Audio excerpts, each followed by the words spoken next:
chega aos 60, né? Quando eu era mais jovem, eu mesma achava um pouquinho, nossa, né? Quando chegar aos 60, 60 é meio que o final de alguma coisa, né? E aí eu comecei a ver que primeiro não era nada disso, né? Eu estava ali uma garota, né? Com 60 anos, jovem. E vendo também que aos 60, a maioria das pessoas já não tem certos compromissos. A gente tem uma liberdade, a gente tem uma possibilidade de fazer isso que eu fiz, de levantar âncoras. A minha última âncora era a minha filha, porque a gente, né, a filhinha, bebê, tem 27 anos, mas a gente não dorme enquanto não chega, a gente vai fazer o jantarzinho e parece que ela vai morrer, né, se a gente não fizer as coisas. Então, quando ela disse, vou morar no Rio, falei, pronto, agora eu estou livre. Ao contrário de algumas pessoas que ficam tristes, né, dizem que tem a síndrome do ninho vazio. Eu não, eu comemorei, eu dei pulos de alegria, porque eu falei, agora eu vou passear. E isso é uma coisa que eu acho muito importante. Eu sempre adorei viajar. Talvez assim, a vida inteira, desde criança, a coisa que eu mais gostava, se me perguntasse, você quer um presente ou quer viagem, eu quero viagem. Festa de 15 anos, né? Na minha época, festa de 15 anos, aqueles bailes com aquelas roupas e aqueles 15 casais, gastavam uma fortuna. Eu falei, não quero festa, quero viagem. Toda a minha vida eu queria viagem. Então eu escolhi. Tem um histórico. Eu escolhi viajar. Claro que as pessoas podem escolher qualquer coisa, né? Mas o que sempre me incomodou é um tipo de atitude que eu via em algumas pessoas. Eu tenho uma amiga, inclusive, acabei de visitá-la em Florianópolis. A minha amiga, quando se aposentou, entrou em depressão, ficou mal, teve que fazer vários tratamentos. Agora ela está bem, mas ela passou um período bem ruim. A minha última chefe na escola que eu trabalhava, ela já tinha 4 anos além do tempo de se aposentar. E eu ali contando meus meses, meus dias, e ela já tinha passado 4 anos. E aí eu falava assim, por que você não se aposenta? Ela dizia, Deus me livre ficar em casa sem fazer nada. Essas pessoas não param em casa, tem que realmente dizer, hoje eu vou ficar, porque a aposentadoria realmente é um novo começo. A gente vê pessoas bem ativas, não é? Mas nós escutamos todos nós, de pessoas que se aposentam e reclamam. Então a vida é uma questão de ambos. E eu dizia para ela o seguinte, eu vejo de um outro jeito, para mim, quando eu me aposentar, aí é que eu vou poder fazer tudo. Porque o trabalho, aquela coisa do horário, de ter que chegar todo dia, 7h30 da manhã na escola, não pode faltar, tem a diretora olhando, tem que assinar ponto, aquilo para mim é que era ruim, que era uma prisão, né? Apesar de eu adorar meu trabalho. Mas se eu viajo no fim de semana, eu tenho que estar voltando no domingo. Eu tenho que voltar no domingo à noite da viagem, porque segunda-feira cedo eu tenho que estar no trabalho. Então, esse tipo de limitação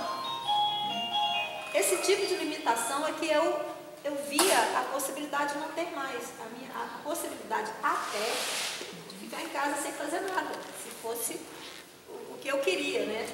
Eu poderia ficar em casa sem fazer nada, eu poderia viajar, eu poderia entrar num curso, eu poderia começar uma nova profissão. Eu estou com uma amiga também que eu visitei agora, que ela está com 65 e ela acaba de entrar na faculdade, fez vestibular e entrou na faculdade de artes.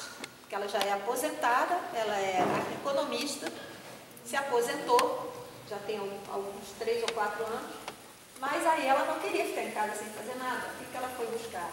Começou a fazer uns cursos de arte, realmente se interessou, viu que... Mas o que ela estava buscando, ela queria um pouco mais de conhecimento, de aprofundamento, fez vestibular, fez cursinho para vestibular, fez vestibular. Então é muito pessoal, eu acho que ninguém tem que fazer o que os outros fazem, ninguém tem que sair viajando como eu, não. Mas é a gente descobrir o que a gente gosta. A sua verdade, a sua essência, o que lhe é mais caro dentro Exatamente. de si. Por causa disso, tem que testar, não é? Tem. O teatro, a música, a dança, escrever textos, viajar. Exatamente. Revele seus outros talentos. Porque eu acho assim que a gente passa a vida, desde criança, criança praticamente tendo que, né? A criança tem que ir para a escola, depois tem que se formar, tem que trabalhar, tem que casar, tem que ter filho, tem que criar o filho. A gente sempre tem que alguma coisa. Mas tem esse momento que a gente pode não ter que nada, a não ser fazer aquilo tudo que a gente não podia fazer antes. Eu não podia viajar porque minha filha estava em casa, quer dizer, da minha cabeça, mas era a minha verdade naquele momento. Eu não podia viajar porque eu trabalhava durante a semana, só tinha os fins de semana. Então, todas as coisas que eu gostaria de fazer e que eu não podia, porque eu tinha um emprego, porque eu tinha filho ainda para criar, porque eu tinha algumas outras coisas que a gente tem, às vezes a gente tem uma pessoa que a gente cuida, a gente tem, claro, cada um tem suas tarefas, né? Marisa, olha que bacana, desculpe, mas olha que bacana que você coloca, porque a gente vai colocando coisas na nossa cabeça, assim, de compromisso, eu tenho que fazer isso, tenho que fazer aquilo, e você sabe que tem pessoas, né, que depois dos 60 também tem que e se impossibilitam de fazer as coisas. O primeiro texto que eu recolhi, de escutar histórias, foi de 99, e justamente eu trabalhei um ano inteiro para apresentar no congresso de psicologia e direito, pessoas falando sobre criança, adolescente e sobre terceira idade. Então, eu levei a terceira idade para falar por si. E o texto falava justamente isso. Passei, né, então, do domínio, né, da obediência dos pais, obediência dos maridos, agora dos filhos? Não. Então, se realmente se possibilitar. É importante, que coisa gostosa a gente estar, né, com o netinho, fazer coisas em família, mas também ter um lugarzinho pessoal, não é? Coisas importantes. A minha mãe, ela falava para mim, desde jovem, a minha mãe falava uma coisa que todo mundo criticava, ninguém entendia bem, que a minha mãe dizia para mim e para os meus irmãos o seguinte: olha, quando vocês tiverem filho, não contem comigo para ficar com os netos, para vocês, a minha também, para vocês trabalharem. Se for para passear, viajar no fim de semana, eu fico com o neto. Mas para trabalhar não, porque senão eu vou arranjar um emprego, né? Então, a minha mãe falava isso. E ela fez isso, quer dizer, não tão radical, de vez em quando a gente precisava, mas também era o momento dela, que ela tinha essa disponibilidade, né? Mas eu acho isso também. Agora, cada caso é um caso, a gente não existe o certo e o errado, né? Em nada, a gente tem o que faz bem a gente. Mas é uma questão, como ela falou, da gente se ouvir e ver se é realmente isso que eu quero. Ou eu estou fazendo, né, pelo outro, estou fazendo só para agradar, ou estou fazendo porque eu não tenho outra coisa para fazer, não tem nada melhor para fazer, né? E essa coisa de neto, eu não tenho neto ainda, né? Eu só tenho uma filha, que ela ainda não tem filhos, mas eu acho que essa coisa de neto realmente é a parte afetiva. É muito sedutora, né? Deve ser, assim, quase que irresistível. Quase que dizendo que sim. Eu acho que deve ser irresistível a gente olhar para aquela carinha de neto e falar: ah, não posso ficar com ele. Mas todos aqui, realmente, que tem netinho, tem tempo para netinho. ter, Mas diz agora, dá licença, que eu tenho que fazer as minhas coisas. É verdade. Então é isso, gente. Então é por isso que eu estou aqui. Porque eu estou viajando, eu estou passando essa última etapa do meu projeto, que é no Rio Grande do Sul, e Paraná, e Santa Catarina, Paraná, e ainda vou parar em São Paulo, que eu tenho uma consultoria lá. E essas viagens, é assim, eu montei roteiros em função, isso é a minha história, né? Ninguém tem que fazer o que eu fiz, não. Eu, como tinha muita gente, muito aluno, eu fiz 8 turmas, cada uma com uma média de 18, 20 alunas, e ainda tinha os grupos de florais. Então, eu tinha muita gente querendo me receber. Eu fui fazendo um roteiro nas cidades onde tinha alguém querendo me receber. Então, essa viagem não tem hotel. Eu só fiquei 2 noites num hotelzinho, que foram coisas específicas. Essa viagem não tem hotel, essa viagem é muito barata, né? A maior parte eu fiz de ônibus. Algumas eu tive que pegar avião, mas aí comprei com antecedência, aquelas promoções, né? Então, uma viagem muito barata. E aproveitei para botar no meio do roteiro também, onde eu tenho família, onde eu tenho amigos, né? Aproveito, vou passear, vou fazer isso também, né? Então, é uma viagem que é extremamente enriquecedora para mim, o que eu conheci de gente até agora. Eu estou desde fevereiro viajando. Eu viajei em fevereiro e março, ali no Sudeste, e incluindo Brasília.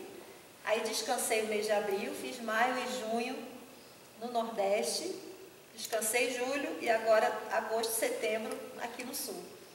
Então, eu já tive contato assim com muita gente, porque em todas as cidades que eu vou, acontece um encontro como esse aqui, onde eu conheço novas pessoas.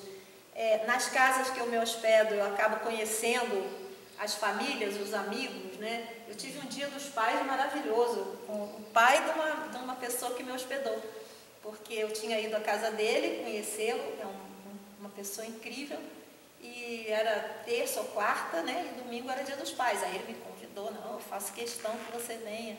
Então eu me envolvo, né, com pessoas, com famílias, aprendo muito, porque esse Brasil é incrível, esse Brasil é riquíssimo. Então, em Minas Gerais, em Brasília, no interior de São Paulo, são os sabores, né, são as comidas, são os sotaques, a música e os hábitos diferentes. Aí vou para o Nordeste, toda aquela riqueza, a gente aprende. Por exemplo, eu fui para a casa de um amigo que a filha dele, de 20 e poucos anos, faz faculdade de arquitetura. E ela estava fazendo um projeto de grupo da faculdade que o tema era zero lixo durante 30 dias. Eles que escolheram, né? Então também não era maldade com eles, não, porque eles é que toparam fazer isso. Eles estavam passando 30 dias sem produzir lixo, arranjando soluções e praticando. Eu colei nessa menina, porque é um assunto que muito me interessa. Claro que zero eu não vou conseguir, mas muito me interessa esse assunto de diminuir a produção de lixo. E é uma menina de 21 anos, eu acho. Como essa menina me ensinou e me direcionou e me colocou dentro de um grupo que trabalha com isso, e me deu material, me deu documentação, né? Então vamos juntar forças, que nós temos também compostagem, nós temos, né, só uma preocupação aqui com o lixo, e eu fico muito feliz de a gente saber que tem vários lugares que se preocupam com isso, desde o mais novo até o mais velho, e que coisa bacana. Essa menina tem uma compostagem no apartamento, na área de serviço, uma composteira na área de serviço. Só que o pai dela não quis, ficou preocupado com o negócio de ter minhoca. Aí ela fez uma que eu não sabia, por exemplo, que existia, que é uma sem minhoca. Que diz que demora um pouco mais, mas não tem o bichinho. Eu tenho também uma composteira e também tenho com minhocas, mas até que parei um pouco porque não veda direito aquelas três, né? Então, uma em cima da outra, aquelas caixas, e estava criando um pouquinho de mosquinha nessa casa. Eu digo, começa a entrar na sala, quando eu vi ela em cima, porque quando a pessoa mora numa casa, quando tem quintal, é mais fácil. Mas eu digo essa troca, entendeu? Porque parece que eu estou ensinando, eu estou viajando pelo Brasil ensinando o meu trabalho. Não, eu estou aprendendo também, né? Eu estou trocando o tempo todo. A gente está aberto a sempre aprender, e você vê que, olha que coisa bacana que a gente escuta de você, que é um outro tipo de harmonização, não é? De seres humanos, e realmente isso de se abrir, né, a novos conhecimentos. Essa preocupação com o ambiente, ele já fala de uma atenção, né, de você estar atento. Nesse mundo que é tão rápido, você vê, você trabalha com internet, que pode ter esse uso bem ruim, que é, né, da rapidez, né, e do dinamismo, mas você vê que você usa como ferramenta para possibilitar pessoas, né? E o trabalho de harmonização, você vê que tem um efeito na vida das pessoas? Sim, tem. Vou entrar aí nesse trabalho, porque aí junta as duas coisas, né? Eu estou falando do projeto, de como eu cheguei aqui, já estou acabando meu projeto, mas na verdade o trabalho que eu faço no projeto é de harmonização. Pessoas que fizeram cursos ou consultorias comigo, eu faço tudo online, E aí é a possibilidade de eu ir lá ao vivo, olhar o que foi feito, o que nós fizemos juntas através da internet. Aí eu chego lá e vejo e sempre dou mais algumas, né, algumas dicas, algumas sugestões, e a gente vai aumentando isso. Faço as palestras específicas sobre o Feng Shui nas cidades, faço novas consultorias, porque aí as pessoas, sabendo que eu estou lá, me convidam para fazer consultoria nas suas casas. E esse trabalho é um trabalho que eu já faço há muitos anos, como eu falei para vocês, né? Eu descobri o Feng Shui já tem quase, deve ter uns 15 anos, e eu já faço há muito tempo, e realmente é um trabalho incrível, porque é terapia, a gente fazer escolhas. A gente aprende com o Feng Shui, basicamente, o que eu mais gosto é que a gente descobre que a gente faz escolhas o tempo todo. Quando você escolhe qual o vasinho de flor que você vai botar na mesa da tua sala, não é um simples gesto, né? É uma escolha. E se você tem um conhecimento, se aquele local é numa área, por exemplo, né, que aí eu vou falar do Baguá para vocês, tem a área da prosperidade, tem uma área da saúde, tem uma área da família, tem uma área do amor. E aí a flor que você vai botar naquele canto, você pode escolher pela cor, porque pode ser a cor daquela área. Ou então você não vai botar uma flor, você escolhe um outro objeto que você tem em casa que represente aquilo. A área do amor, por exemplo, a gente sugere que coloque algum par. Você pode botar 2 quadrinhos na parede, é um par. Né? Não tem que ser um casalzinho de bonequinhos exatamente, né? Mas um par, 2 vasinhos, 2 quadrinhos na parede, alguma coisa que simboliza uma mesinha com 2 cadeirinhas na varanda, se a varanda é a área do amor. Então, esse tipo de coisa é agradável, ainda mais para nós mulheres. Tem os homens aqui, que alguns, eu acredito que façam isso também. Mas mulher brinca de casinha desde pequena, então a gente gosta dessa coisa de arrumar. Me diga, então me diga o que a harmonização, né, pode nos acrescentar, porque a gente vai tendo mais idade, vai ficando sozinha, ou não teve uma opção de viver com uma outra pessoa. O que ele pode nos acrescentar, né, para as pessoas sozinhas? Não, independente, por exemplo, essa área do amor, como é independente da pessoa sozinha ou da pessoa que vive com alguém, sozinha é melhor nesse sentido, que a gente pode escolher, né? Uma das grandes vantagens da gente ser sozinha, que tem vantagens e desvantagens, claro, mas uma delas é essa. Na minha casa, agora que eu estou sozinha, eu faço tudo o que eu quero, né? Do meu jeito, eu escolho sozinha. E quando a gente mora com família, com filhos, a gente às vezes não tem essa autonomia. Mas enfim, as áreas, quando a gente aplica o Baguá na casa, as áreas são as áreas da vida normal, né? Trabalho, sucesso, saúde, prosperidade, família, autoconhecimento, amigos. A área dos amigos não são só amigo, coleguinha, não.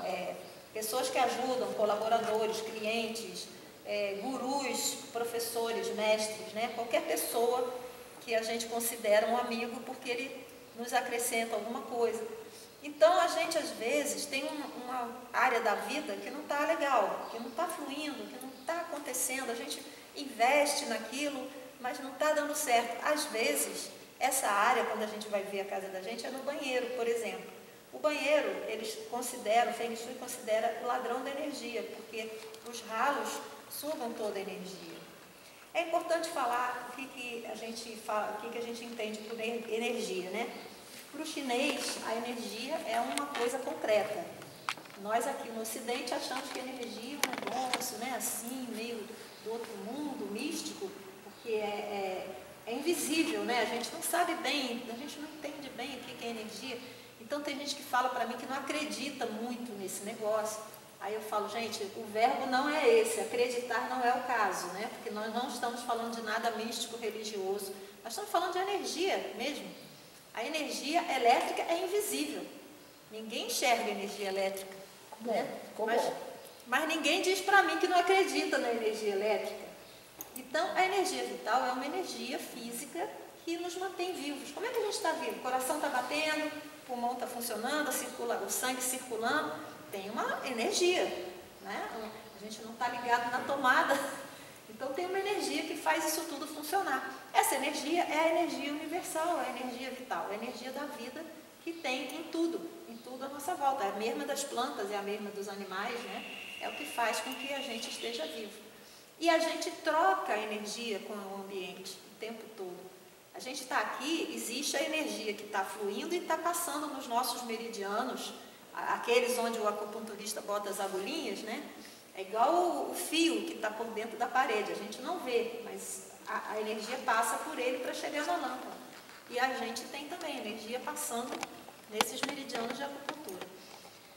Então, o que nós temos que ter na nossa casa é abundância de energia vital. Tá? Não falo também dessa coisa de energia boa, energia ruim, não é esse o conceito. Né? Energia ruim é quando a gente está mal, a gente está triste, está com raiva, está com sentimentos ruins, pensamentos ruins, a gente até emana no ar uma energia ruim. Mas no caso da medicina chinesa, no caso do Feng Shui, de toda essa filosofia oriental, a gente não tem muito esse conceito do bom e do mal na energia. Energia é vida, energia é energia. Aí a gente entra numa casa, às vezes, se sente tão bem. Às vezes é uma casa simples, uma casa até pobrinha, assim, o sofá é rasgadinho, com a almofadinha cobrindo o rasgadinho, mas não importa, a gente chega lá, sente bem, senta naquele sofá, é gostoso, né? E a gente às vezes nem quer ir embora, a gente perde a noção do tempo. E acontece o contrário, a gente vai numa casa palaciana, riquíssima, ricamente decorada, e a gente não se sente tão bem, tem vontade de ir embora logo, o tempo demora a passar, né? Então a energia é isso, essa sensação, esse bem-estar. E a gente, o ideal é que na nossa casa, quando a gente entra em casa, a gente sinta esse bem-estar. Eu digo sempre o seguinte, a nossa casa ela tem que cumprir 3 funções. A primeira é a proteção. Então você entra, fecha a porta e pronto. Né? Graças a Deus. Estou em casa, estou protegido, não vai acontecer nada mais comigo. A gente tem que ter essa sensação, isso é fundamental. A segunda é o conforto e o aconchego. Então você tem que entrar em casa e se sentir confortável, ter aquele sofazão gostoso, aquela poltrona, que é onde você senta para relaxar, para ler um livro, para ver uma televisão, né? A sua cama boa para você passar a noite, dormir e descansar. E a terceira função da casa é a realimentação, que é exatamente assim, a gente come, toma banho, né? Se realimenta fisicamente e emocionalmente e mentalmente, né? É aquele momento que você vai dormir e vai acordar no dia seguinte com a bateria totalmente recarregada, porque você comeu, você descansou o corpo, é fundamental para o nosso bem-estar, né? Essas duas coisas, a qualidade da nossa alimentação, a qualidade do nosso sono e a qualidade dos nossos pensamentos. E aí algumas pessoas fazem, né, meditação, algumas pessoas fazem qualquer outro tipo de coisa, qualquer outro tipo de prática, de pensar coisas boas, de desejar coisas boas para si mesmo. Isso tudo tem a ver com esse ambiente da casa. Essa casa tem que nos proporcionar isso. Senão no dia seguinte a gente perdeu energia em vez de se recarregar, né? Dependendo de cada credo, as pessoas utilizam de algumas formas, incenso, cristais, exatamente. Né? Aí, isso aí é o que você falou, depende de cada credo. E todos são válidos, e todos levam, né, ao mesmo lugar, e a gente vai usar essas coisas. Então, basicamente é isso. Eu trabalho